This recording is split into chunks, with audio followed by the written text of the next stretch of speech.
નમસ્કાર બધાને. હું શૈલેષ ઢોલા આપ સર્વનું ફિઝિક્સ યુનિટના નવા લેક્ચરમાં હાર્દિક સ્વાગત કરું છું. લાસ્ટ લેક્ચરમાં આપણે ઉત્તેજિત ઉર્જા અથવા ઉત્તેજિત સ્થિતિમાન અને આયનીકરણ ઉર્જા અને આયનીકરણ સ્થિતિમાન આ બંને વચ્ચે શું ડિફરન્સ છે, બંનેના દાખલા પૂછો તો કઈ પ્રમાણે ગણતરી કરવી એની આપણે વિગતે ચર્ચા કરેલી છે. અત્યારે આપણે એ જે થિયરી હતી એના આધારિત એક બે એક્ઝામ્પલનો અભ્યાસ કરીએ. ચલો, તો કંઈક રકમ તમારી સામે કંઈક આવી પ્રમાણે લખી છે. અને બીજી વાત કે ચેપ્ટર લગભગ એન્ડ થવાના આરે છે, તો હવે તમને દાખલા એવું નહીં કે હું ગણાવું અને તમે જુઓ પછી તમને આવડે, પણ ટ્રાય એટલીસ્ટ એવી કરો કે હવે કદાચ રકમ વાંચીને તમે એટલીસ્ટ થોડીક ટ્રાય કરો કે આપણી પેન ક્યાં સુધી ચાલે છે. અને એવું હોય તો આગળનું જ્યારે લેક્ચર જોવા બેસો ત્યારે આગળના સૂત્ર અથવા આગળની થિયરી કોન્સેપ્ટ વ્યવસ્થિત જોઈને બેસો તો લેક્ચરનો તમને મેક્સિમમ બેનિફિટ થાય. મેઇન વસ્તુ સમજવાની જ્યારે થિયરી ચાલતી હોય ને ત્યારે, બરાબર. પછી તો દાખલા અલગ અલગ રીતે હોય, ખાલી જોવું પડે કે આપણે રકમ કઈ રીતે આપેલી છે અને આપણે રકમનો યુઝ કરીને અને થિયરીનો યુઝ કરીને દાખલાનો આન્સર કઈ રીતે લાવી શકીએ. બરાબર છે. તો દાખલા રકમ વાંચું છું તો તમે એટલીસ્ટ ટ્રાય કરો કે જાતે ગણી શકો. બરાબર. રકમ કંઈક આવી છે કે હિલિયમ પ્લસ આવ્યું છે. હિલિયમ પ્લસ માટે n બરાબર 2 માંથી n બરાબર 4માં સંક્રાંતિ માટે જરૂરી ઉત્તેજિત ઉર્જા અને ઉત્તેજિત સ્થિતિમાં શોધો. તો ચોખ્ખી ખબર પડે આપણને કે હિલિયમના જે કોઈ હિલિયમ પ્લસ એક જ ઇલેક્ટ્રોન છે, તો એક ઇલેક્ટ્રોનને મારે n બરાબર 2 કક્ષામાંથી n બરાબર 4થી કક્ષામાં મોકલવો છે. તો ક્વેશ્ચન એમ છે કે જરૂરી ઉત્તેજિત ઉર્જા અને જરૂરી ઉત્તેજિત સ્થિતિમાન શોધો. સ્થિતિમાન તો ઓટોમેટિક મળી જશે આપણને, ઉર્જા મળશે. તો ક્વેશ્ચન એમ રહ્યો કે બીજી કક્ષામાંથી ચોથી કક્ષામાં લઈ જવો ઇલેક્ટ્રોનને તો કેટલી ઉર્જાની જરૂર પડે. તો સિમ્પલ વસ્તુ છે કે ભાઈ બોરના મોડેલ અનુસાર કોઈ પણ તત્વો, કોઈ પણ પરમાણુ હોય એની nમી કક્ષામાં ઇલેક્ટ્રોન હોય તો એ ઇલેક્ટ્રોનની ઉર્જા આટલી હશે -13.6 Z² ભાગ્યા n². અહીંયા આપણને આપ્યું છે હિલિયમ પ્લસ. હિલિયમ પ્લસ માટે Z બરાબર 2 આવશે, તો આપણું સૂત્ર બની જશે -13.6 2² ભાગ્યા n². હવે આમાં ચોખ્ખું કીધું છે કે બીજી કક્ષામાંથી ચોથી કક્ષામાં, તો આપણે બોરનો અધિતર્ક 2 વાપરવો પડે, જે લાસ્ટ લેક્ચરમાં ટોપ શીખવાડેલો છે. તો આમાં શું કરવાનું તમારે કે ઇલેક્ટ્રોન પાસે બીજી કક્ષામાં કેટલી ઉર્જા છે હિલિયમ પ્લસના, અને જે ચોથી કક્ષામાં કેટલી ઉર્જા છે, બીજી કક્ષામાં કેટલી ઉર્જા અને ચોથી કક્ષામાં કેટલી ઉર્જા. બરાબર છે. આ ચોથી માઇનસ બીજી કક્ષાની ઉર્જાની બાદબાકી કરો તો તમને ખબર પડી જાય કે બીજી કક્ષામાંથી ચોથી કક્ષામાં લઈ જવું હોય તો કેટલી ઉર્જા બહારથી આપવી પડે. બરાબર. તો સિમ્પલ છે. તો બીજી કક્ષામાં કેટલી ઉર્જા આવશે તો કંઈ નથી કરવાનું. આમાં n બરાબર 2 મૂકી દો, Z બરાબર 2 મૂકી દો, કારણ કે Z તો 2 આવી ગયા, કારણ કે હિલિયમ છે એટલે. આ લિથિયમ ડબલ પ્લસ આપ્યો હોય તો તમારે Z બરાબર 3 મૂકવા પડે, અને બેરિલિયમ પ્લસ 3 આપ્યો હોય તો તમારે મૂકવા પડે Z બરાબર 4. બરાબર છે. તો બીજી કક્ષાની ઉર્જા કેટલી મળશે -13.6 ઇલેક્ટ્રોન વોલ્ટ. બરાબર. 2 નો વર્ગ ઉડી જશે. અને ચોથી કક્ષાની ઉર્જા કેટલી મળશે તો સૂત્ર સિમ્પલ છે -13.6 Z બરાબર 2 નો વર્ગ, અને ચોથી કક્ષામાં મોકલવો છે તો શું આવશે 4 નો વર્ગ. તો ગણતરી કરશું એટલે આન્સર આવશે -3.4 ઇલેક્ટ્રોન વોલ્ટ. હવે તમારે શું કરવાનું, ચોથી કક્ષામાં કેટલી ઉર્જા આટલી હોય, બીજી કક્ષામાં કેટલી આટલી છે, તો બીજીમાંથી ચોથીમાં મોકલવું હોય તો બહારથી કેટલી આપવી પડે તો ચોથી માઇનસ બીજી. બરાબર. મોટી માઇનસ નાની ઉર્જા બાદ કરવાની. ટૂંકમાં આન્સર આવશે 10.2 ઇલેક્ટ્રોન વોલ્ટ. તો તમારું આટલી ઉર્જા બહારથી આપવી પડે અથવા ઉત્તેજિત ઉર્જા આટલી હોય. હિલિયમના ઇલેક્ટ્રોનની બીજી કક્ષામાંથી ચોથી કક્ષામાં જવા માટે અથવા સંક્રાંતિ માટે જરૂરી ઉત્તેજિત ઉર્જા કેટલી હશે +10.2 ઇલેક્ટ્રોન વોલ્ટ. બરાબર. માઇનસ માનો કે તમારા આન્સર ઓપ્શનમાં માઇનસ પણ આપેલો છે તો તમે માઇનસ ટીક કરવો નહીં, કારણ કે ઉત્તેજિત ઉર્જા એટલે શું થાય, તમારે બહારથી કેટલી આપવી પડે કે જેથી બીજી જે ઇલેક્ટ્રોન જે છે એ બીજી કક્ષામાંથી ચોથી કક્ષામાં જઈ શકે. તો આન્સર આવશે 10.2 ઇલેક્ટ્રોન વોલ્ટ પ્લસમાં આવશે. બરાબર.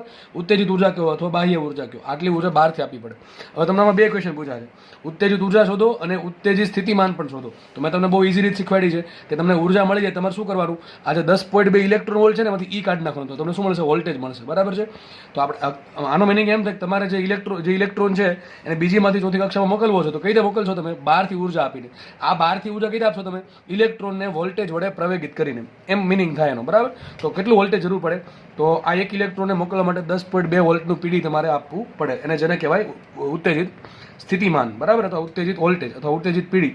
કંઈ કરવાનું છે નહીં કે ઉર્જા જે મળે એમાંથી એનો ઉર્જાનો આન્સર ઇલેક્ટ્રોન વોલ્ટમાં હશે તમારો, એ ઇલેક્ટ્રોન વોલ્ટમાંથી કાઢી નાખો તમને શું મળશે, ઉત્તેજિત સ્થિતિમાન મળશે. બરાબર છે. બાકીના ક્વેશ્ચન હોમવર્કમાં તમારી સામે છે રકમ.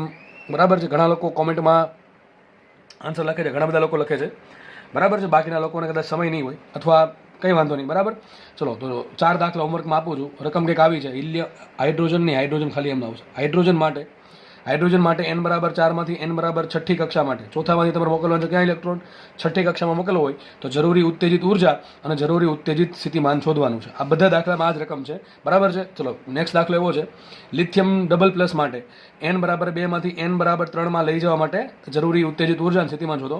એ પ્રમાણે ત્રીજો દાખલો છે, બેરિલિયમ +3 માટે n બરાબર 1 માંથી n બરાબર 4 લઈ જવા માટે જરૂરી ઉર્જા.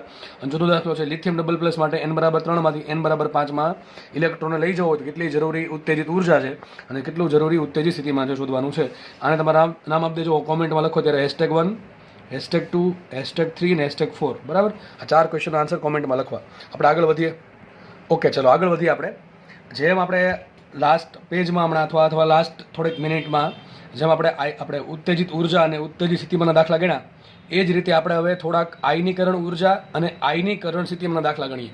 તો જો ઉત્તેજિત ઉર્જા અને ઉત્તેજિત સ્થિતિમાન છે એના કરતાં ઘણા ઓછા સમયમાં તમારે આયનીકરણ ઉર્જા અને આયનીકરણ સ્થિતિમાંના દાખલા સોલ્વ થઈ જાય. એનું કારણ શું છે?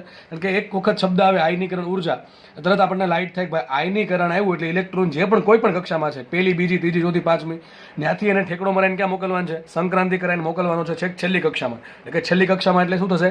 n = infinity. અને છેલ્લી કક્ષામાં કેટલી ઉર્જા હોય તો ખબર છે આપણને? 0 ઇલેક્ટ્રોન. ટૂંકમાં 0 ઇલેક્ટ્રોન વોલ્ટનો મતલબ એમ થાય કે ઇલેક્ટ્રોન છે માઇનસમાં જેટલી ઉર્જા હતી એ બધાને કૂદીને હવે 0 ઇલેક્ટ્રોન વોલ્ટ ઉર્જા ધરાવે. ટૂંકમાં એનો ન્યુક્લિયસ જોડે સંબંધ પતી ગયો છે, એટલે કે ન્યુક્લિયસના બંધનમાંથી મુક્ત થઈ ગયો છે. આ 0 ઇલેક્ટ્રોન વોલ્ટનો મિનિંગ આવો થાય. તો આયનીકરણમાં ફિક્સ જ છે, એક કક્ષા ફિક્સ થઈ ગઈ, કઈ છેલ્લી કક્ષા મોકલવાનો છે. કઈ કક્ષામાંથી? તો દાખલામાં જે આપ્યું હોય, ચલો રકમ વાંચીએ આપણે. હાઇડ્રોજન માટે n = 5 ઇલેક્ટ્રોનને હાઇડ્રોજન માટે n = 5 ઇલેક્ટ્રોન માટે જરૂરી આયનીકરણ ઉર્જા અને આયનીકરણ સ્થિતિમાન મેળવો. જો ઉત્તેજિત અવસ્થાનો દાખલો હોય ને તો તમને 2 ચોખવટ પાડી છે કે કઈ કક્ષામાંથી શેમાં મોકલવાનો છે. બરાબર, બીજીમાંથી ચોથીમાં, પાંચમીમાંથી 10મીમાં, એવું તમને ચોખવટ પાડી છે. પણ જ્યારે સ્થિતિમાં આયનીકરણ ઉર્જાનો દાખલો હશે અથવા આયનીકરણ સ્થિતિમાનનો દાખલો હશે ત્યારે માત્ર તમને એક જ આપ્યું છે કે ભાઈ આ કક્ષામાં છે, મોકલવાનો ક્યાં છે તો ઓલરેડી ખબર જ છે ક્યાં ઇન્ફિનિટીની કક્ષામાં મોકલવાનો છે. તો આમાં શું કરવાનું? કંઈ નથી કરવાનું, આગળ જે વસ્તુ કરે એ જ કરવાની છે. તો આપણને ખબર છે કે કોઈ પણ ઇલેક્ટ્રોન બોરના મોડેલ અનુસાર nમી કક્ષામાં હોય Z પરમાણુ માટે, Z પરમાણુ ક્રમાંક ધરાવતા પરમાણુ માટે તેની ઉર્જા કેટલી હશે? En = -13.6 Z² / n² electron volt. આટલી ઉર્જા એની પાસે હોય છે. હવે આપણે રકમમાં શું કીધું છે કે 5મી કક્ષામાં ઇલેક્ટ્રોન છે. તો ચલો આપણે એક કામ કરીએ, પહેલા 5મી કક્ષામાં કેટલી ઉર્જા હોય તો આપણે શોધીએ E5. તો મૂકી દો કિંમત -13.6 Z તરીકે શું આવશે? આ ચોખ્ખું લખ્યું છે હાઇડ્રોજન. તો હાઇડ્રોજન છે તો હાઇડ્રોજન માટે Z કેટલો આવશે? હાઇડ્રોજન માટે Z બરાબર આવશે 1. તો મૂકી દો Z = 1. તો -13.6 1નો વર્ગ કર્યો નથી એટલે 1નો વર્ગ 1 થઈ જશે. અને શું કર્યું છે આપણે? 5મી કક્ષામાં કેટલી ઉર્જા હશે તો 5નો વર્ગ. તો એની પાસે આટલી ઉર્જા હોય -0.54. તો શું કરવું પડે? -13.6 / 25. હવે આમ વિચારવાનું, અહીં 12.5 આવે, 12.5 બરાબર, 12.5 / 25 હોય તો 0.5 થાય. આ થોડુંક અંશ મોટો તો થોડોક આન્સર વધારે. બરાબર, તમારા ઓપ્શન જોઈને તમને ખબર પડી જશે. એટલે હું એમ કહેવા માંગુ છું કે તમારે આની એક્ઝેક્ટ ગણતરી કરવી જરૂરી નથી. તો કરવી હોય તો આમ કરવું પડે. આ 25 ને 5નો વર્ગ 25, 4 વડે ગુણો, 4 વડે ભાંગો તો તમારો આન્સર આવી જશે. બરાબર છે? ઓકે, ચલો આપણે આગળ વધીએ. પાછળના આંકડા કંઈ લખવાની જરૂર છે નહીં. તો મતલબ ખબર પડી ગઈ કે હાઇડ્રોજનનો ઇલેક્ટ્રોન 5મી કક્ષામાં હોય તેની પાસે આટલી ઉર્જા હોય, કુલ ઉર્જા આટલી હશે. માઇનસમાં એટલા માટે છે ટૂંકમાં બંધનમાં છે. કોના? ન્યુક્લિયસના બંધનમાં છે. હવે ક્વેશ્ચન એમ છે એની આયનીકરણ ઉર્જા. તો આયનીકરણ ઉર્જા કોને કહેવાય? તો જે માઇનસમાં ઉર્જા છે એટલી જ ઉર્જા એને પ્લસમાં આપી દઈએ તો એની કુલ ઉર્જા થઈ જશે 0. બરાબર, મારે શું કરવાનું છે? આયનીકરણ એટલે કે ન્યુક્લિયસના બંધનમાંથી છોડાવવું, ન્યુક્લિયસના બંધનમાંથી મુક્ત કરવો. તો મુક્ત ક્યારે થાય? યાદ રાખો, આપણે આવું સેટેલાઇટમાં ભણી ગયા છીએ, ગ્રેવિટેશન વાળા ચેપ્ટરમાં ભણાવ્યું હતું કે કોઈ ઉપગ્રહ છે અથવા કોઈ વસ્તુ છે કે જેને પૃથ્વીના બંધનમાંથી મુક્ત કરાવવો છે. યાદ કરો, નિષ્ક્રમણ વેગ, નિષ્ક્રમણ ઉર્જા, બંધન ઉર્જા, આ બધી વસ્તુની આપણે ચર્ચા કરેલી છે. બરાબર છે? તો એ જ વસ્તુ અહીંયા છે. શબ્દ બદલી ગયો, આયનીકરણ. બરાબર, ઇંગ્લિશમાં કહેવાય આયોનાઇઝેશન. શું કહેવાય? Ionisation energy. ઓકે, તો ચલો આપણે હવે શું કરવું પડે? તો છેલ્લી કક્ષામાં ઉર્જા આટલી છે, 5મી કક્ષામાં ઉર્જા આટલી, બેની બાદબાકી કરો. હવે ઓબ્વિયસ વાત છે, તમે 0માંથી આ બાદ કરો તો શું થશે? માઇનસ પ્લસ થઈ જાય. તો આ ગણતરી તમે જો આ વસ્તુ છે ને તમારા માટે લખી છે મેં, તમારી સમજણ માટે. એક્ઝેક્ટ આમ આવે, એક્ઝેક્ટ થાય આમ. પણ માનો કે તમારો દાખલો પૂછાણો, હવે આપણે પહેલાં તો સમય ના આવે દરેક સ્ટેપ આપણે લખીએ. બરાબર છે? તો વિચારવાનું આવું, આયનીકરણ આવે તો શું કરવાનું? કક્ષામાં જેટલી ઉર્જા છે ને માઇનસમાં, એટલી ઉર્જા પ્લસમાં આપી દો. તો જે ઉર્જા પ્લસમાં આપો છો એને કહેવાય આયનીકરણ ઉર્જા. જેમ કે કેટલી છે? -0.54 ઇલેક્ટ્રોન વોલ્ટ. છેલ્લી કક્ષામાં કેટલી ઉર્જા છે? 0 વોલ્ટ. તો 0માંથી તમે આ બાદ કરો, મોટી કક્ષામાંથી નાની કક્ષાની ઉર્જા બાદ કરો તો 0 -0 એ થઈ જશે +54. તો તમને શું મળી ગયું? આયનીકરણ ઉર્જા. તો આપણે કરવાનું શું? આજે માઇનસમાં મળે ને એટલી જ ઉર્જા પ્લસમાં લખી નાખો, તમને શું થઈ ગઈ? આયનીકરણ ઉર્જા. કેટલી મળશે આયનીકરણ ઉર્જા? તો મતલબ એમ થયો કે હાઇડ્રોજનનો ઇલેક્ટ્રોન 5મી કક્ષામાં હોય એને તમારે ન્યુક્લિયસના બંધનમાંથી મુક્ત કરવો છે તો એને તમારે એવી રીતે ઉર્જા આપવી પડે કે એની કુલ ઉર્જા 0 થઈ જાય. બરાબર? તો ટૂંકમાં આપણે ઉર્જા કેટલી આપવી પડશે ને? 0.54 ઇલેક્ટ્રોન વોલ્ટની ઉર્જા આપવી પડે. વોલ્ટેજ કેટલું આપવું પડશે? તો કાંઈ વાંધો નહીં, આમાં શું કરવાનું? 0.54 ઇલેક્ટ્રોન વોલ્ટ છે ને એમાંથી E કાઢી નાખવાનું. E કાઢો તમને શું મળશે? આયનીકરણ ઉર્જા. તો કેટલું આવશે? V આયનીકરણ આવશે અથવા આયનીકરણ વોલ્ટેજ આવશે. કેટલું? 0.54 વોલ્ટ. બરાબર છે? ક્યાંથી આવ્યું? તો મેં તમને લગભગ લાસ્ટ ટાઈમ શીખવાડેલું છે કે W = Q ∆V અને કાર્ય આપણે થશે. બરાબર, ઉર્જા જે મળશે આપણે ઇલેક્ટ્રોનમાં જે કાર્ય કરીએ છીએ એ ઉર્જા સ્વરૂપે કરીએ છીએ. ટૂંકમાં આપણે ઉર્જા આપીને કાર્ય કરીએ છીએ, તો કાર્ય બરાબર આવશે ઉર્જા. આ બાહ્ય ઉર્જા આપણે જે આપીએ છીએ એ. અને ક્યુ બરાબર શું મૂકીએ? ઇલેક્ટ્રોનનો વિદ્યુતભાર ઈ અને ડેલ્ટા વી ને આપણે આ શું છે? પીડી છે બરાબર. આ ઉર્જા શેમાં હશે? કંઈક આંકડો હશે ઇલેક્ટ્રોન વોલ્ટમાં, તો આ બે ઉડી જશે, તમને ડાયરેક્ટ શું મળશે? વોલ્ટેજ મળશે બરાબર. તમારે ખાલી સિમ્પલ યાદ રાખવાનું છે કે ઉર્જામાંથી વોલ્ટેજ મેળવવું હોય તો શું કરવું પડે? ઈ કાઢી નાખવાનું બરાબર છે. તો શું છે? 0.54 વોલ્ટ. ટૂંકમાં આટલું વોલ્ટેજ હેઠળ તમારે ઇલેક્ટ્રોનને પ્રવેગિત કરશો 0.54 વોલ્ટ, 0.54 વોલ્ટ હેઠળ ઇલેક્ટ્રોનને પ્રવેગિત કરશો તો ઇલેક્ટ્રોનને જરૂરી ઉર્જા મળી જશે અને એ 5મી કક્ષામાંથી છેલ્લી કક્ષામાં એટલે કે ન્યુક્લિયસના બંધનમાંથી છૂટી જશે બરાબર છે. બાકીના 4 દાખલા તમારા હોમવર્કમાં તમને સામે દેખાય છે બરાબર છે. ક્વેશ્ચન કંઈક આવા છે કે નીચેની કક્ષાઓના ઇલેક્ટ્રોન માટે આયનીકરણ ઉર્જા અને આયનીકરણ સ્થિતિમાન મેળવો. ચલો, બેરિલિયમ +3 છે એનો ત્રીજી કક્ષાના ઇલેક્ટ્રોન માટે, લિથિયમ ડબલ+ના ચોથી કક્ષાના ઇલેક્ટ્રોન માટે, હાઇડ્રોજન ખાલી હાઇડ્રોજન છે બરાબર છે, હાઇડ્રોજનના બીજા કક્ષાના ઇલેક્ટ્રોન માટે અને હિલિયમ પ્લસના ચોથી કક્ષાના ઇલેક્ટ્રોન માટે તમારે આયનીકરણ ઉર્જા અને આયનીકરણ સ્થિતિમાન શોધવાનું છે. હવે ઘણાના મનમાં થતું છે આ વસ્તુ છે ને, તમારે હાસ્યમ અથવા પેજમાં વ્યવસ્થિત જગ્યાએ ચોપડામાં લખી નાખજો કે સર આ ઉપર આયન શું કામ આવે. જો યાદ રાખજો, તમને પ્રશ્ન પૂછાઈ શકે છે. બોરનું મોડેલ છે ને, બોહરનું મોડેલ જે છે, પરમાણુ મોડેલ, એ માત્ર કોને લાગુ પડે? એક ઇલેક્ટ્રોનને. એક ઇલેક્ટ્રોન હોવો જોઈએ. કોને લાગુ પડે? એક ઇલેક્ટ્રોન. જો હાઇડ્રોજન હોય, તો હાઇડ્રોજનનો ન્યુક્લિયસ અહીંયા વચ્ચે છે. હાઇડ્રોજન ખાલી હું હાઇડ્રોજન કહું છું, H2 નથી કહેતો, ખાલી હાઇડ્રોજન કહું છું. તો હાઇડ્રોજનમાં કેટલા ઇલેક્ટ્રોન? એક જ ઇલેક્ટ્રોન હોય બરાબર છે. હિલિયમમાં કેટલા ઇલેક્ટ્રોન? હિલિયમમાં એક જ 2 ઇલેક્ટ્રોન. કેટલા ઇલેક્ટ્રોન? 2 હોય. પણ આપણે જો મેં શું કીધું, બોરનું મોડેલ લાગુ કોને પડે? માત્ર એક જ ઇલેક્ટ્રોન લાગુ પડે. ટૂંકમાં આખા પરમાણુમાં અથવા ન્યુક્લિયસના આજુબાજુ એક જ ઇલેક્ટ્રોન હોય તો જ લાગુ પડે. કારણ શું? બાકી છે ને આપણે જે મેળવવું હતું ને કે ભાઈ ઇલેક્ટ્રોનની જે સ્થિતિ ઉર્જા છે એ કોના કારણે હોય? ન્યુક્લિયસના કારણે હોય. જો 2 ઇલેક્ટ્રોન હોય ને તો ઇલેક્ટ્રોનની સ્થિતિ ઉર્જા ન્યુક્લિયસના કારણે હોય અને બીજા ઇલેક્ટ્રોનના કારણે હોય. તો આપણે આખી થિયરી જે ભણ્યા છે, આરનું સૂત્ર ભણ્યા, ગતિ ઉર્જા સૂત્ર ભણ્યા, સ્થિતિ ઉર્જા સૂત્ર ભણ્યા, કે પછી આપણે કુલ ઉર્જા ભણ્યા, એ બધું સૂત્ર બદલાઈ જાય બરાબર. આમ જેમ નંબર ઓફ ઇલેક્ટ્રોન છે એ વધતા જશે એમ સ્થિતિ ઉર્જા છે એ વધતી જશે બરાબર કે નહીં. તો બધા સૂત્ર અલગ આવશે. એટલા માટે યાદ રાખજો, બોરનું મોડેલ જે છે એ કોને લાગુ પડે? એક જ ઇલેક્ટ્રોન લાગુ પડે બરાબર છે. સ્થિતિ ઉર્જા નહીં બદલાય, પણ ખાલી સ્થિતિ ઉર્જા નહીં બદલાય, ઘણું બધું બદલાશે. કારણ કે જો આ ઇલેક્ટ્રોન છે બરાબર છે, ન્યુક્લિયસ તરફ શું અનુભવે?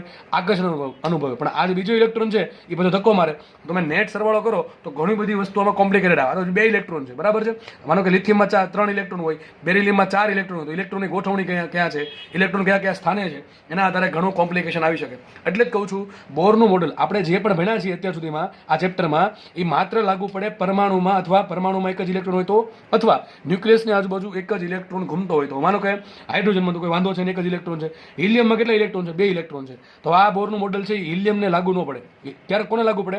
તો હિલિયમનો +1, He+1 એટલે શું થયો? હિલિયમનો આયન. તો આયન ધન આયન બન્યો. ધન આયન ક્યારે બને? જે પરમાણુ છે એ જ્યારે ઇલેક્ટ્રોન ગુમાવે ત્યારે ધન આયન બને. એક ઇલેક્ટ્રોન ગુમાવે તો +1 આવે, 2 ઇલેક્ટ્રોન ગુમાવે તો +2 આવે, 3 ગુમાવે તો +3 આવે. તો હિલિયમ પાસે કેટલા? 2 ઇલેક્ટ્રોન છે, એમાં મારે રાખવાનું એક છે. ગુમાવો કેટલો પડે? 1 ઇલેક્ટ્રોન ગુમાવવો પડે. એટલા માટે આવશે અહીંયા હિલિયમ +1. આઈ થિંક બધાને ખબર પડી ગઈ છે. લિથિયમ છે, લિથિયમમાં બરાબર 2 ઇલેક્ટ્રોન પહેલી કક્ષામાં અને 1 ઇલેક્ટ્રોન બીજી કક્ષામાં બરાબર છે. તો જસ્ટ ખાલી શું કહેવાય, સ્ટેબલ કન્ડિશનમાં દોરેલા છે. હકીકત સંક્રાંતિ થતી હોય બરાબર છે. માનો કે લિથિયમ ડબલ+ લઈ લઈએ, લિથિયમ છે, લિથિયમમાં 3 ઇલેક્ટ્રોન છે, તો બોરનું આપણે જે પરમાણુ મોડેલ છે લાગુ પડે નહીં. મારા 3 ઇલેક્ટ્રોનમાંથી ખાલી કેટલા રાખવાનું છે? એક જ ઇલેક્ટ્રોન રાખવાનું છે. માનો કે આ 2 ઇલેક્ટ્રોન ગુમાવી દઈએ, લિથિયમ છે, આ 2 ઇલેક્ટ્રોન ગુમાવી દઈએ તો કેટલા વધશે? એક જ વધશે. 2 ઇલેક્ટ્રોન ગુમાવે એટલે શું આવે? +2 આવે. સમજ પડે કે ન પડે? આ પ્રમાણે બેરિલિયમ છે ને, બેરિલિયમના પરમાણુ 4 ઇલેક્ટ્રોન ધરાવે. બેરિલિયમનો એક પરમાણુ 4 ઇલેક્ટ્રોન ધરાવે.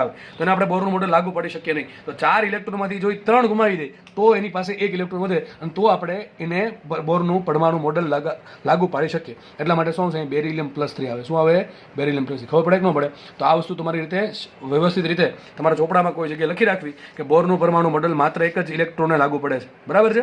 તો એના માટે અહીંયા આજે હાઇડ્રોજન છે ને, ત્યાં કોઈ આયન નહીં આવે, કારણ કે હાઇડ્રોજનમાં ઓલરેડી એક જ ઇલેક્ટ્રોન છે. તમે એ હાઇડ્રોજન +1 લખો મતલબ કે હાઇડ્રોજનની અંદર ખાલી ન્યુક્લિયસ જ વધ્યું, પરમાણુ તો છે જ નહીં. સમજ પડે કે નહીં? એટલે આયન લખવાની જરૂર છે નહીં. બાકી બધામાં આયન આવશે. કારણ શું? કે બધામાં એક ઇલેક્ટ્રોન હોવો જોઈએ. એટલા માટે તો આવશું તમારી ભાષામાં, તમારી જે પ્રમાણે તમને સમજાણું હોય એ પ્રમાણે વ્યવસ્થિત રીતે તમારા ચોપડામાં લખી રાખો બરાબર છે કે આયન શું કામ આવે છે. તમે જોજો દાખલામાં હંમેશા આવું જ હશે. બેરિલિયમ +3, લિથિયમ +2, હિલિયમ +1, ખાલી હાઇડ્રોજન હશે બરાબર છે. તો આ જે ક્વેશ્ચન છે 4 ક્વેશ્ચન, એના આન્સર વ્યવસ્થિત લખવા બરાબર. અને એક કામ કરજો, અને #5 કહી દેજો. આખા ક્વેશ્ચનને #5 કહી દેજો બરાબર.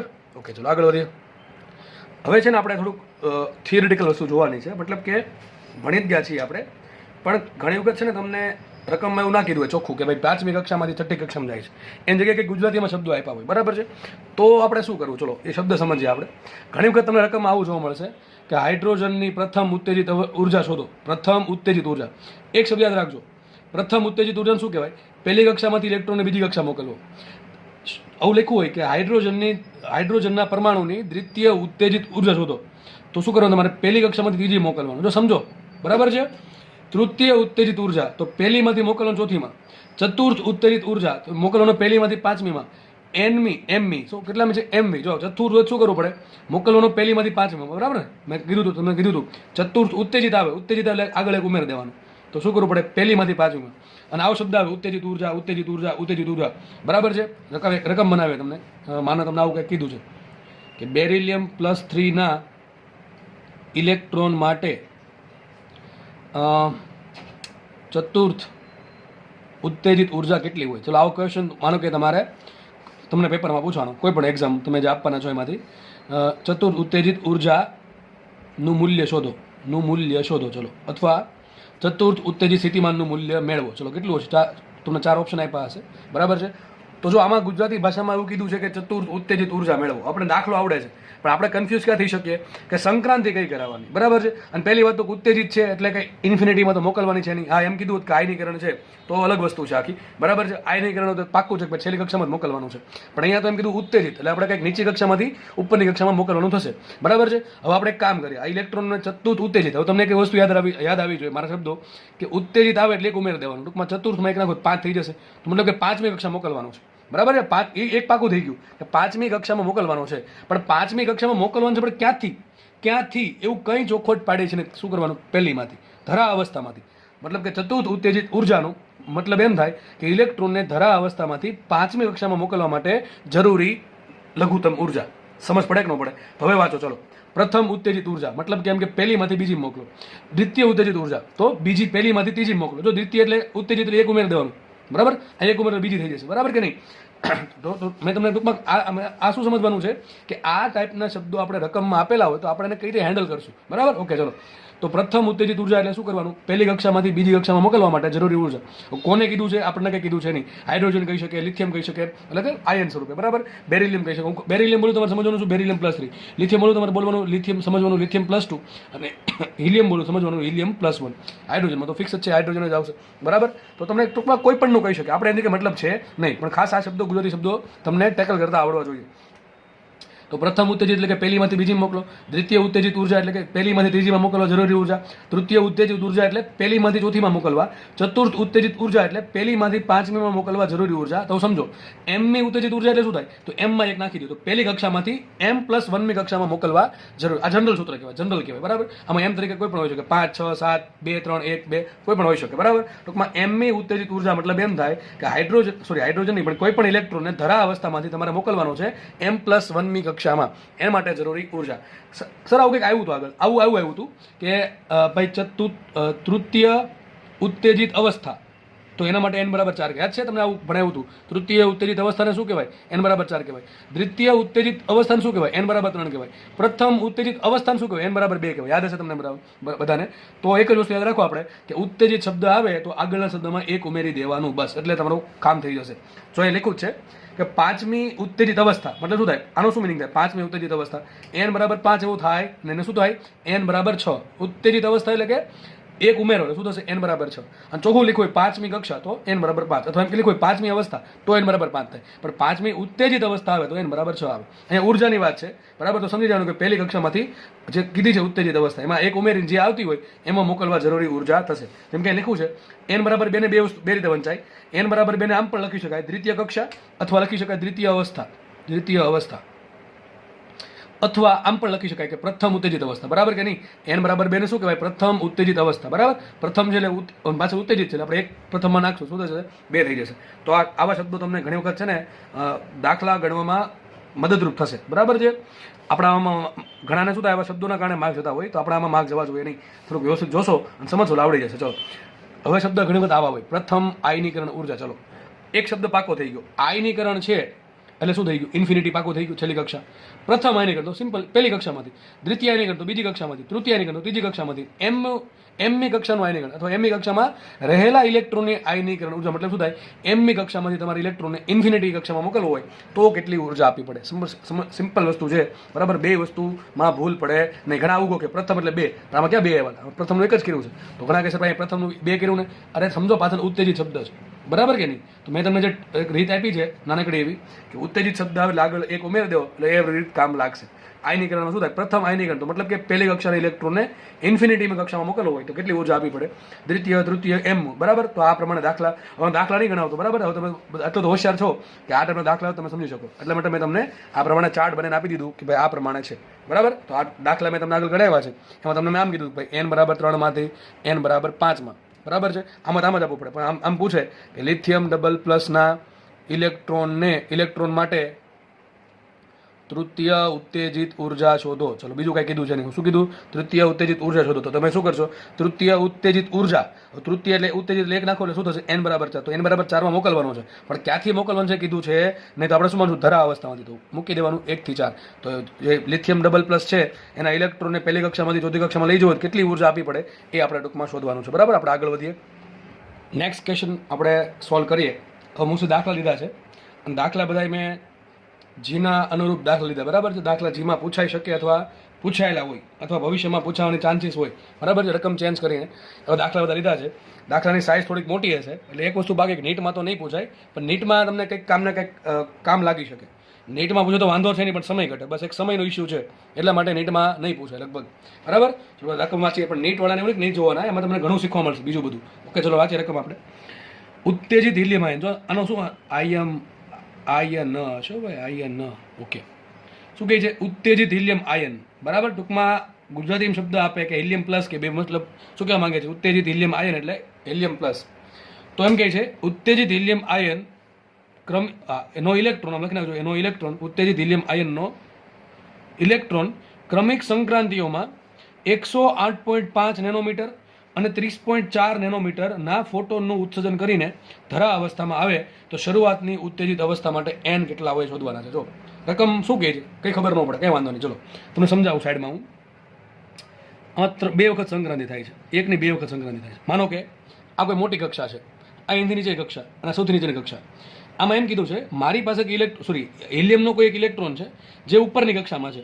માનો કે આપણે નામ આપી દઈએ, તમે કોઈ પણ નામ આપી શકો ભાઈ, n1 n2 n3 કોઈ પણ નામ આપી શકો, એ કંઈ ફરક પડતો છે નહીં. ચલો હું આમને નામ આપી દઉં છું. ધારો કે આને નામ આપું n ને આને નામ આપું m, બરાબર છે. આ nમી કક્ષા છે, આ mમી કક્ષા છે. જો હું મારે તે નામ આપું છું, બરાબર, n1 n2 તમે કહી શકો છો, કંઈ ફરક પડે નહીં. તો માનો કે ઇલેક્ટ્રોન છે nની કક્ષામાં, કઈ કક્ષામાં છે? nમી, આ કક્ષામાં છે. હવે એ ડાયરેક્ટ ઠેકડો મારીને ક્યાં આવે છે? mમી કક્ષામાં, બરાબર છે. અને mમી કક્ષામાંથી ફરતી પાછો ક્યાં આવે છે? ધરા અવસ્થામાં. તો લખું ને, વાંચો રકમ. ઇલેક્ટ્રોન ક્રમિક સંક્રાંતિ, ક્રમિક એટલે શું થાય? એક પછી એક, એમ. ક્રમિક એટલે પહેલી સંક્રાંતિ થઈ પછી બીજી સંક્રાંતિ થઈ, એમ. તો પહેલી સંક્રાંતિ થઈ એમાં આપણને આટલું તરંગ લંબાઈનું વિકિરણ મળે, કેટલું? 108.5 નેનોમીટર તરંગ લંબાઈનું. અને બીજું જે સંક્રાંતિ થઈ એમાં 30.4 નેનોમીટર તરંગ લંબાઈનું જે ફોટોન એટલે કે એક વિકિરણનું ઉત્સર્જન થાય છે. અને છેલ્લે ક્યાં આવે છે? ધરા અવસ્થામાં આવે. ટૂંકમાં કઈ અવસ્થા છે? આ પહેલી કક્ષા છે, આ પહેલી કક્ષા, આ mમી કક્ષા અને આ nમી કક્ષા. હવે સમજ, હવે દાખલો શું કહે છે? જો ઇલેક્ટ્રોન પહેલા ક્યાં હતો? nમી કક્ષામાં હતો. ત્યાંથી ડાયરેક્ટ ઠેકડો મારીની ધરા અવસ્થામાં આવતો નથી, ટૂંકમાં પહેલી કક્ષામાં આવતો નથી. એ પહેલા ક્યાં જાય છે? mમી કક્ષામાં જાય છે. માનો કે ઇલેક્ટ્રોન n માંથી mમી કક્ષામાં જાય ત્યારે આપણને જે ફોટોન મળે છે એની તરંગ લંબાઈ λ1 છે. કેટલી છે? λ1 છે. હવે શું થાય? હવે ઇલેક્ટ્રોન જે છે એ હજી mમી કક્ષામાંથી રહેતો નથી, mમી કક્ષામાંથી ઠેકડો મારીને પાછો ક્યાં આવે છે? પહેલી કક્ષામાં. તો માનો કે ઇલેક્ટ્રોન mમી કક્ષામાંથી સંક્રાંતિ કરીને પહેલી કક્ષામાં આવે ત્યારે આપણને વિકિરણ કંઈક અલગ તરંગ લંબાઈનું મળે, λ2. કઈ સૂત્ર આવશે? બધાને ખબર જ છે. આપણી પાસે વિચારો n છે અને મારી પાસે λ છે, સૂત્ર કયું આવે? ચલો હવે એક કામ કરું છું, આના માટે સૂત્ર શું લખાય? તો કક્ષા કઈ છે? nમી. ક્યાંથી આવ્યો? n માંથી. ક્યાં આવ્યો? m માં આવ્યો. સૂત્ર બધાને આવડવું જોઈએ. 1/λ = rz² કૌંસમાં નાની કક્ષા માઇનસ મોટી કક્ષાનું વર્ગ. તો શું છે? 1/m² - 1/n². સમજ પડે કે ન પડે? આટલી ખબર પડે કે બધાને? આગળ વધીએ, સાઈડમાં બીજું લખી નાખીએ. હવે ઇલેક્ટ્રોન ક્યાં છે? mમી કક્ષામાં છે. mમી કક્ષા કઈ છે આપણને ખબર છે નહીં. હવે mમી કક્ષામાંથી ક્યાં આવે છે? પહેલી કક્ષામાં. ક્યાં આવે છે? mમી કક્ષામાંથી પહેલી કક્ષામાં આવે છે. સૂત્ર શું બનશે એનું? આવ્યો ક્યાં? પહેલી કક્ષામાં. સૂત્ર શું બનશે? ધારો કે નવી તરંગ લંબાઈ 1/λ2, બરાબર. કક્ષા બદલી ગઈ એટલે તરંગ લંબાઈ બદલી જશે. સૂત્ર શું હશે? rz² કૌંસમાં શું છે? નાની કક્ષા 1/1² માઇનસ 1/m². ઘણા કેસોમાં ક્વેશ્ચન શું છે? ક્વેશ્ચન એમ છે કે તમને રકમમાં આટલું કહી દીધું કે આજે એનમી કક્ષામાંથી એમમી કક્ષામાં આવે તો તરંગ લંબાઈ તમને મળે પહેલાં કેટલી મળે છે? 108.5 નેનોમીટર. એક કામ કરી નાખીએ આપણે, એને ફેરવી નાખીએ એંગસ્ટ્રોમમાં, લખાશે 1085 એંગસ્ટ્રોમ. તો લખી નાખું 1085 એંગસ્ટ્રોમ. અને પછી જેવો એમઈ કક્ષામાં આવ્યો ત્યાંથી પછી ગતિ કરીને સંક્રાંતિ કરીને પેલી કક્ષામાં આવે છે, તો ત્યારે આપણે જે તરંગ લંબાઈ મળે છે એ મળશે 30.4, એટલે કે 304 એંગસ્ટ્રોમ. કેટલી મળશે? 304 એંગસ્ટ્રોમ. તો સર ક્વેશ્ચન શું છે? ક્વેશ્ચન એવો છે, ધરા અવસ્થામાં છે તો શરૂઆતની ઉત્તેજિત અવસ્થા માટે n કેટલો હશે? ટૂંકમાં શરૂઆતની એટલે કઈ? આ કક્ષા. આ કક્ષાનો તમારે n શોધવાનું. ટૂંકમાં આપણે n શોધવાનું છે. n ની કિંમત કઈ છે? 5, 4, 3, 2, 1 તો નહીં જ હોય, 1 થી વધારે હશે, અને 2 નહીં હોય ને, બરાબર? 2 વખત સંક્રાંતિ ડેફિનેટલી, બરાબર? 2 થી વધારે હશે. તો આની કિંમત કેટલી છે? 3 છે, 4 છે, 5 છે, 6 છે, 7 છે, કેટલી છે આપણને ખબર નથી, એ તો શોધવાનું છે. તો ચલો બસ, દાખલો એકદમ ઈઝી છે. કરવાનું શું છે? જો તમારી પાસે 2 વસ્તુ અવેલેબલ નથી, બરાબર? તમારી પાસે 2 વેરિયેબલ છે. એક તો આપણને m પણ ખબર નથી અને આપણને n પણ ખબર નથી, પણ એ 2 વસ્તુ શોધવા માટે તમને 2 સમીકરણ આપી દીધા. હવે દાખલામાં ફિઝિક્સ પતી ગયું. હવે જે આવશે પ્યોરલી મેથેમેટિક્સ આવશે. હવે જેને ભાઈ મેથ્સ થોડુંક પાવરફુલ છે, બરાબર? આમ તો ધોરણ 10નું લેવલનું જ મેથ્સ છે, આમાં બહુ કંઈ ખતરનાક મેથ્સ નથી. અને આ પણ તમને જો આ ખતરનાક મેથ્સ લાગતું હોય તો મતલબ માની લો તમારું મેથ્સ હકીકત ઘણું બધું કાચું છે, બરાબર છે? તો સિમ્પલ મેથેમેટિક્સ છે. તમને લેમડા 1 આપી દીધા, લેમડા 2 આપી દીધા. આપણને r ખબર છે, આપણને z ખબર છે. ઘટે શું? ખાલી એક m ઘટે ને એક n ઘટે. અહીંયા એક તો આપી દીધો છે, ખાલી m ઘટે છે. ટૂંકમાં આપણને m ને n 2 સમીકરણ આપ્યા છે. તો 2 સમીકરણ આપણે સાચા બનાવશું તો મારી મચોડીને કોઈ બી રીતે સાચા આન્સર લાવશું. ચલો, તો 2 સમીકરણ સોલ્વ કરવાનું છે. હવે તમને કહી દઉં, જો દાખલામાં આપણને શું કીધું છે? મને ખાલી n શોધવાનું કીધું. શું કીધું છે? ખાલી n શોધવાનું કીધું છે. હવે દાખલામાં ખાલી n શોધવાનું હોય ને, માનો કે દાખલા તમારે આ દાખલો જીમાં પૂછેલ દાખલો છે, બરાબર? લગભગ 2019માં. પણ આવા દાખલા બહુ ઇઝી દાખલા છે. ખાલી મેથ્સ સોલ્વ કરતા આવડતું હોય એટલે આવડી જાય. અને મેં જી વાળાને તો મેથ્સ આવે જ છે એટલે આરામથી આવડતું જશે, બરાબર? હવે સમજો, જીમાં જે દાખલો પૂછવાનો હતો ને, આ દાખલો, એમાં ખાલી તમને n શોધવાનું કીધું હતું કે આ n ની કિંમત કેટલી. આપણે જે દાખલો ગણશું અત્યારે એમાં આપણે m એ શોધશું ને n એ શોધશું, 2 વસ્તુ શોધી નાખીએ, બરાબર? એટલે ભવિષ્યમાં એવું નહીં કે તમને ખાલી આ જ પૂછે, તમને એમ કે ભાઈ વચ્ચેની કક્ષા કઈ હતી, તો એ પછી આવડવું જોઈએ કે ના આવડવું જોઈએ, બરાબર છે? સિમ્પલ સમજો.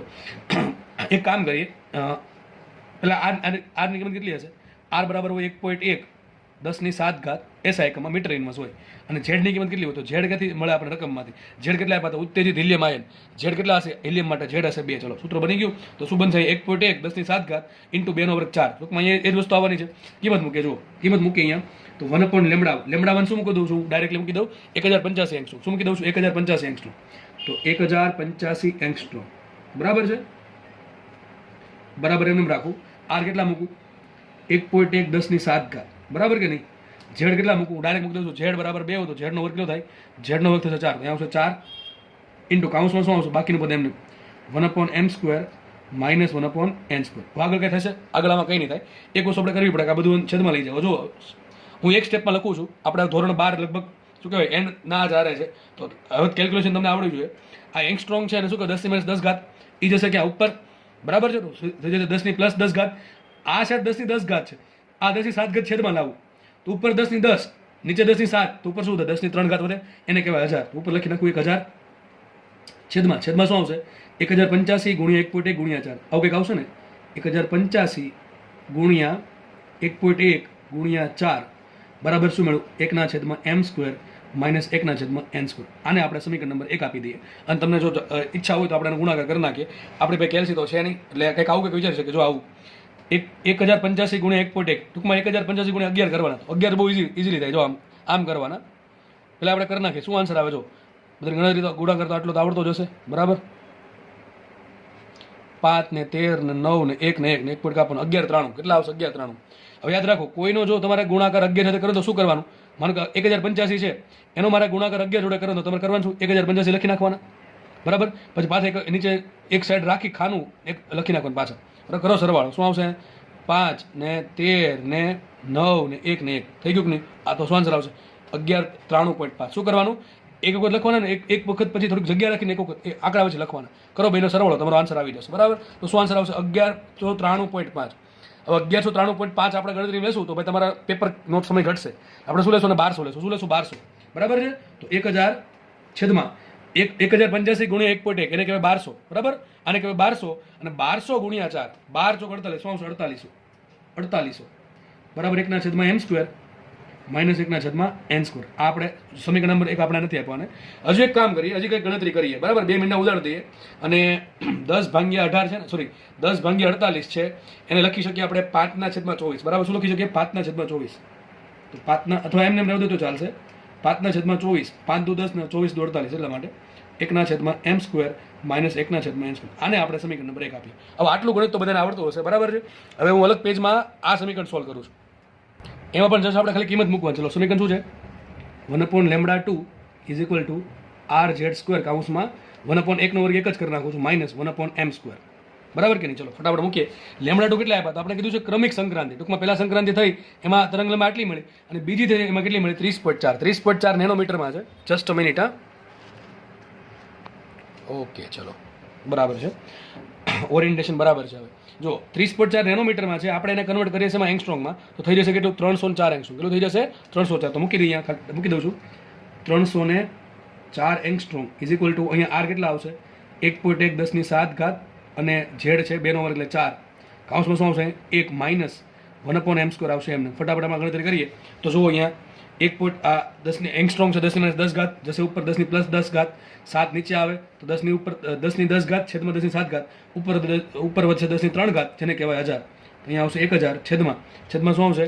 આ 304 ગુણ્યા 1.1 ગુણ્યા 4 બરાબર શું આવશે? અહીંયા ખાલી વધશે 1 માઇનસ 1/m², બરાબર કે નહીં? આનો ગુણાકાર કરીએ તો 304 ગુણ્યા 11 કેવી રીતે કરવાના? આ પ્રમાણે કીધું એ પ્રમાણે 304 લખી નાખો, પછી આ પ્રમાણે 304 લખી નાખો. અહીંયા મૂકી દો 0, કરો સરળો તો 4 4 3 3 મૂકી દો પોઈન્ટ, કારણ કે આપણે પાસે 11 નથી, આપણે પાસે 1.1 છે.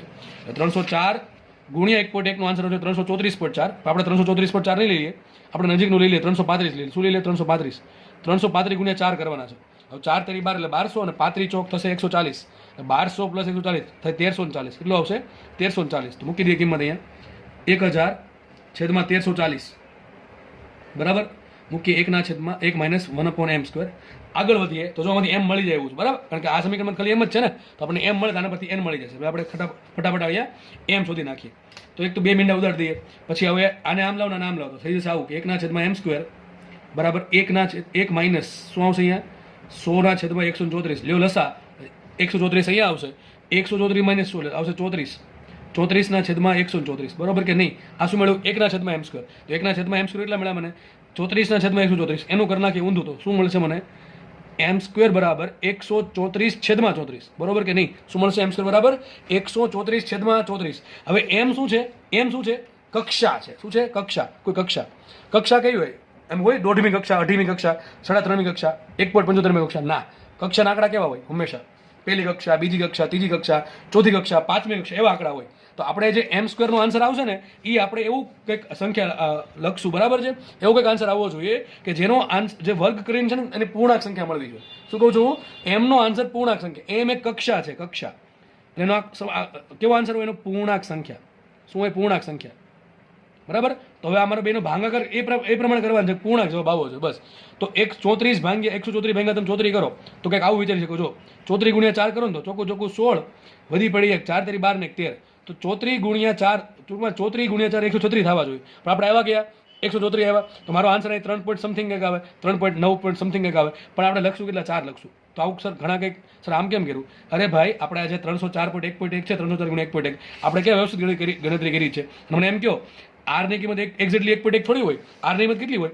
આર બરાબર 1.09 ને પાછળ ઘણા બધા આંકડા હોય, 5-6 આંકડા હોય, બરાબર. તો બધું લઈને કરશો ને તો તમારે એક્ઝેક્ટ 4 આવશે. પણ આપણે બધી કંઈ કેલ્સી વગર કરી શકીએ નહીં, આપણે બધી માથાકૂટમાં પડવું નથી, બરાબર છે. તો બસ બુદ્ધિ ચલાવવાની છે. ભાઈ એમ કક્ષા હોય એનો આન્સર પૂર્ણાંક સંખ્યા આવે. તો 134 ભાગ્યા 4 34 કરશું તો એનો આન્સર 4 લગભગ આવતો હશે. તો m² બરાબર 4 હોય, m બરાબર 2 હોય. મતલબ ખબર પડી ગઈ મને કે આ જે કક્ષા છે એ કઈ છે? બીજી કક્ષા. કઈ છે? આ બીજી કક્ષા છે.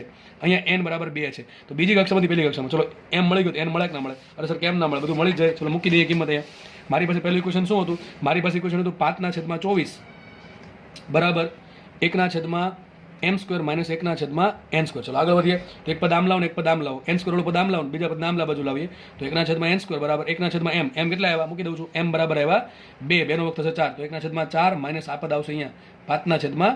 તો એક કામ કરીએ, 6 વડે ગુણો 6 વડે ભાંગો તો શું આવશે? 1/n² બરાબર 6 માઇનસ 5 છેદમાં 24 તો શું આવશે 1/24 બરાબર ને. તો 1/n² બરાબર શું આવ્યું 1/24. એનું કરો ઊંધું તો n² બરાબર શું હશે 24 હશે. હવે તો વિચારી જુઓ કે 24 નું તમે વર્ગમૂળ કાઢો તમારે પૂર્ણાંક સંખ્યા મળે નહીં મળે. તને આજુબાજુનો કયો આંકડો એવો છે જેનું વર્ગમૂળ પરફેક્ટ નીકળતું હોય? અરે ભાઈ 25. તો n² બરાબર શું હોય છે 25. તો n બરાબર શું હોય 5 હોય. ખબર પડી ગઈ મને. શું ખબર પડી ગઈ કે ભાઈ પહેલા જે ઇલેક્ટ્રોન છે ને કોની વાત છે? હિલિયમની વાત છે ને. હિલિયમ પ્લસની બરાબર છે. ઓકે ચલો. તો હિલિયમ પહેલા ક્યાં હિલિયમનું ઇલેક્ટ્રોન ક્યાં હશે? 5મી કક્ષામાં. 5મી કક્ષામાંથી ક્યાં આવશે? 4થી કક્ષામાં. તો કેટલી તરંગ લંબાઈ મળશે? એક λ1 હતું કે 1080 બરાબર. આટલી તરંગ લંબાઈ મળશે એંગસ્ટ્રોમમાં. સોરી બીજી કક્ષામાં. કારણ કે m બરાબર 2 મળ્યા ને આપણને. m બરાબર 2 મળ્યા છે. તો 5માંથી ક્યાં આવશે? બીજી કક્ષામાં આવશે બરાબર છે.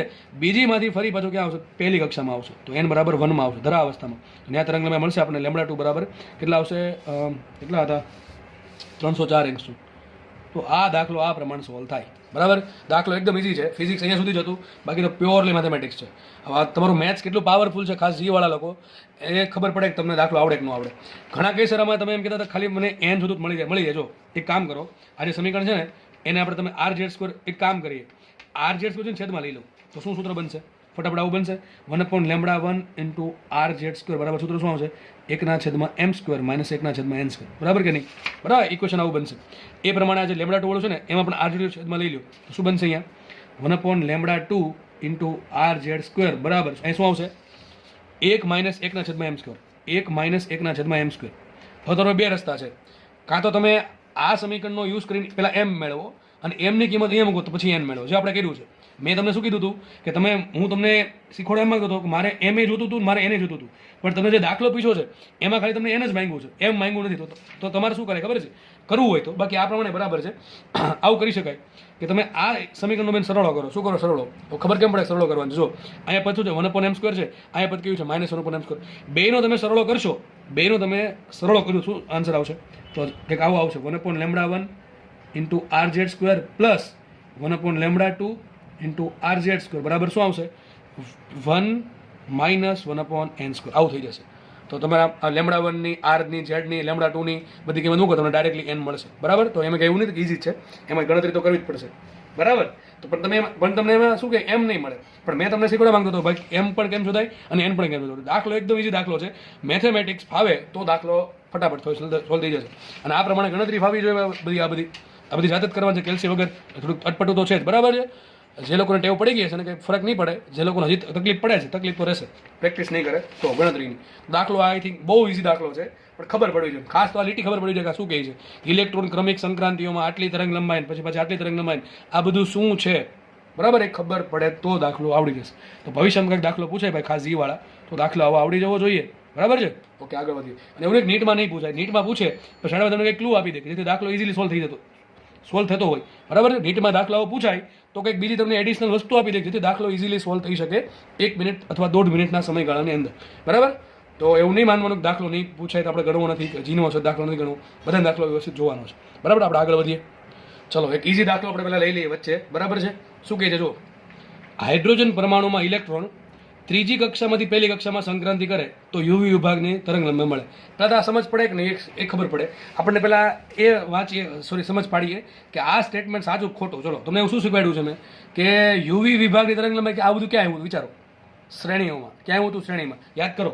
લાયમન શ્રેણી, પછી કઈ હતી? બામર હતી, પછી હતી પાશ્વન, બ્રેકેટ ને ફંડ. આની જે તરંગ લંબાઈ મળે ક્યાં મળે? યુવીમાં મળે. ક્યાં મળે? યુવીમાં. તમને ખબર હશે આ ક્યાં મળે? દ્રશ્ય પ્રકાશમાં, એટલે કે લાઇટ વેવ બરાબર છે. LW અથવા લખીએ દ્રશ્ય પ્રકાશ તમારા માટે.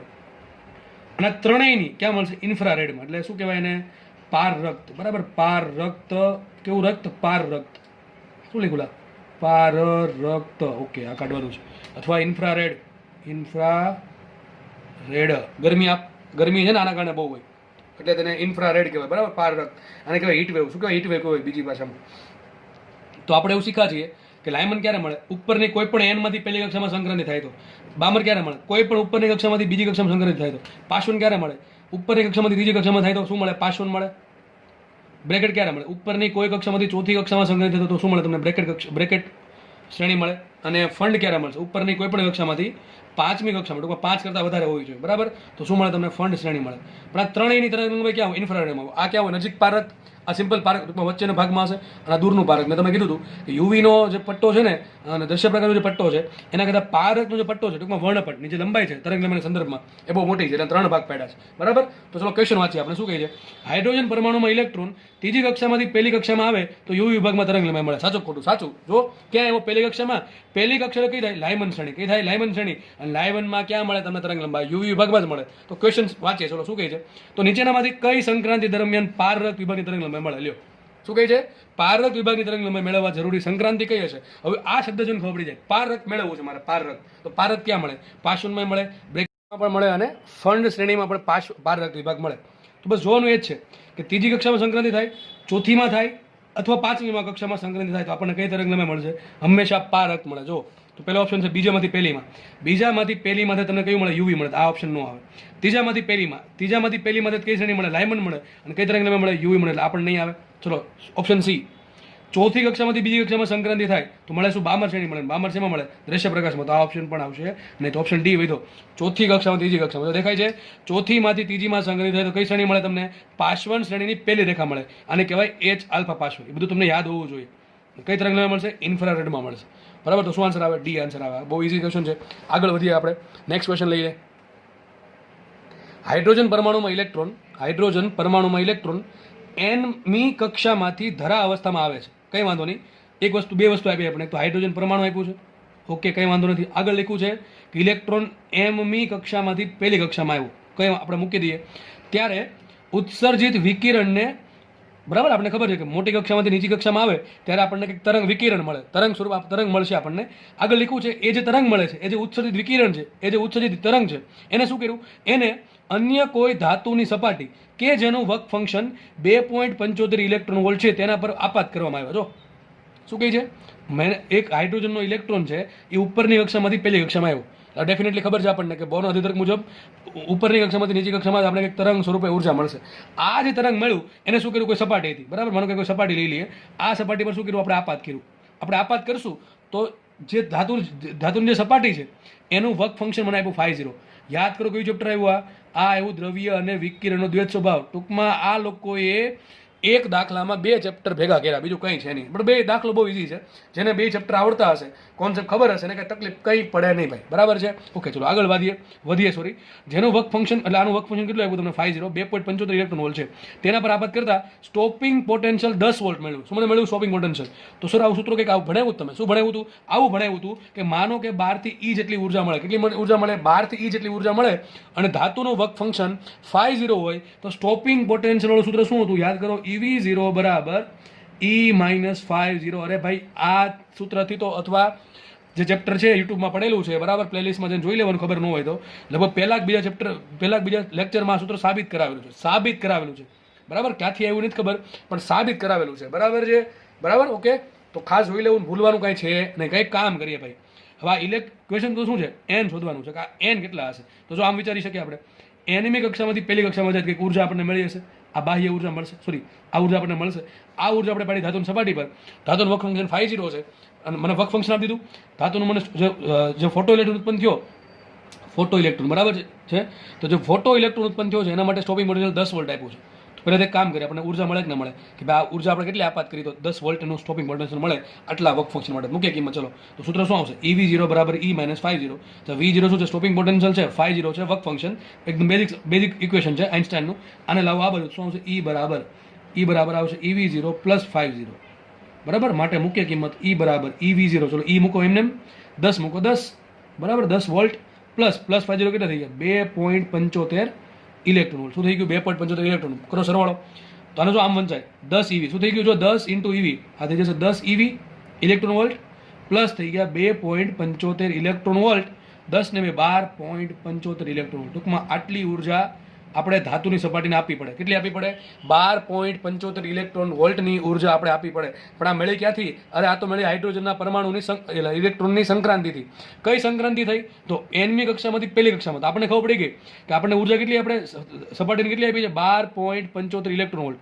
આ ક્યાંથી મળી છે? સંક્રાંતિમાંથી. તો મને ખબર પડી ગઈ આ ઉર્જા કેટલી હશે? 12.75 ઇલેક્ટ્રોન વોલ્ટ. બસ હવે મને ઉર્જા ખબર પડી ગઈ. ઇલેક્ટ્રોન એનમી કક્ષામાંથી પહેલી કક્ષામાં આવે અને હાઇડ્રોજનનો પરમાણુ હોય, બરાબર, હાઇડ્રોજનનો ઇલેક્ટ્રોન હોય, તો આટલી ઉર્જા ક્યારે મળે? તો એન મારે શોધવાની છે. ચલો હું બીજા પેજમાં ગણતરી કરું છું. તો ચલો આપણે ગણીએ, આપણને ખબર પડી ગઈ કે ઇલેક્ટ્રોન nમી કક્ષામાંથી પહેલી કક્ષામાં આવે છે. જ્યારે સંક્રાંતિ થાય છે ત્યારે ઉર્જા કેટલી ઉત્પન્ન થાય છે? E બરાબર 12.75 ઇલેક્ટ્રોન વોલ્ટ. ચલો ઉર્જા આપી દીધી. સૂત્ર શું આવે?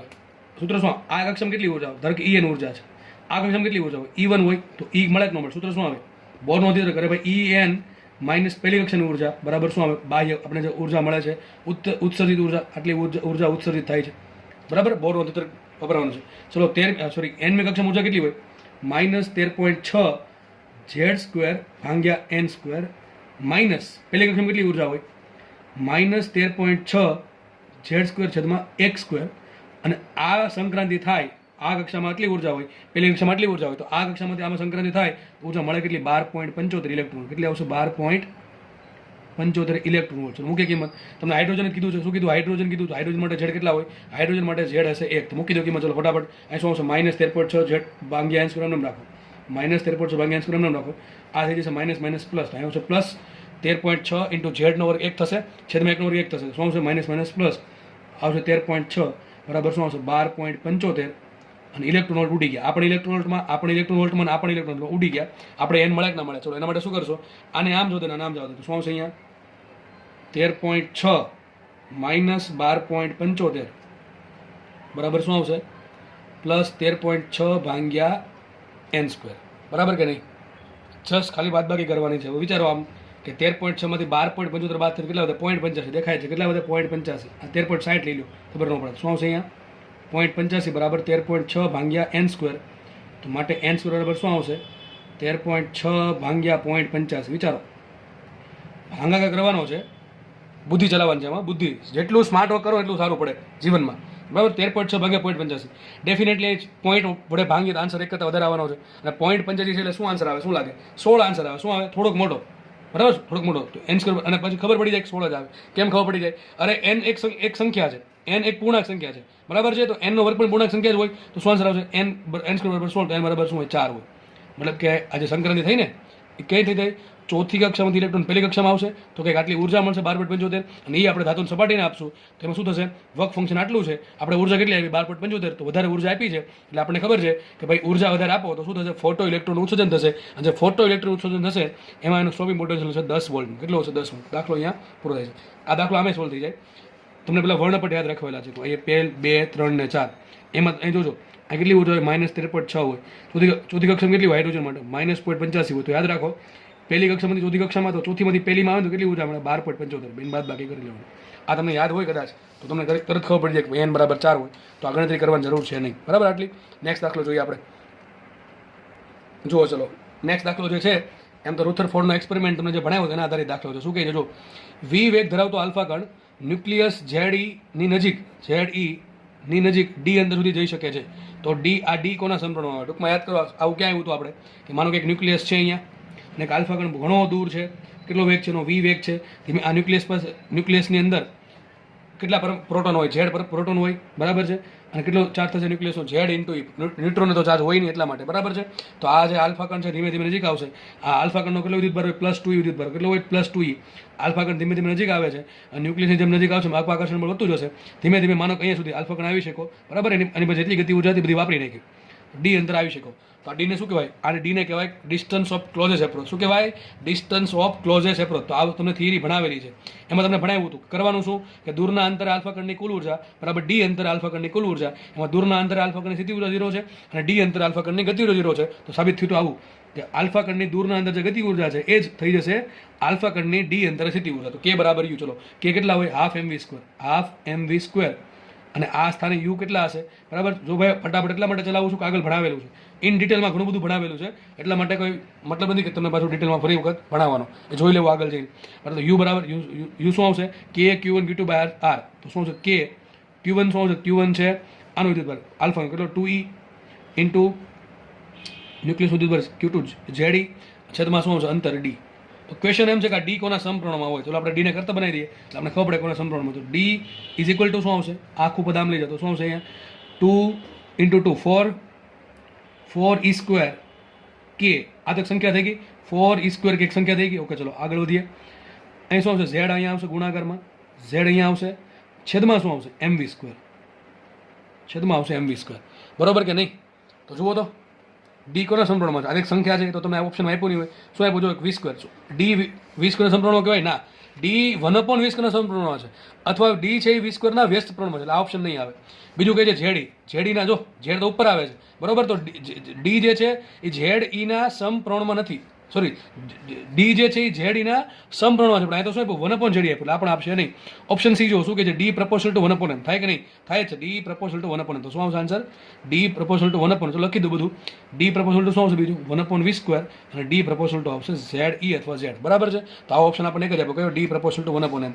આમાં શું આપ્યું? ડી પ્રપોર્શનલ ટુ 1/v ની 4 ઘાત, પણ આ શું છે exactly? D proportional two 1/v² છે, 2 ઘાત છે, 4 ઘાત નથી. આપણો શું જવાબ આવશે? આ જવાબ આવશે, ઓપ્શન સી આવશે, બરાબર છે. તો લેક્ચર અહીંયા રાખીએ, નેક્સ્ટ લેક્ચરમાં આપણે આગળ વધીશું. ધન્યવાદ, જય હિન્દ.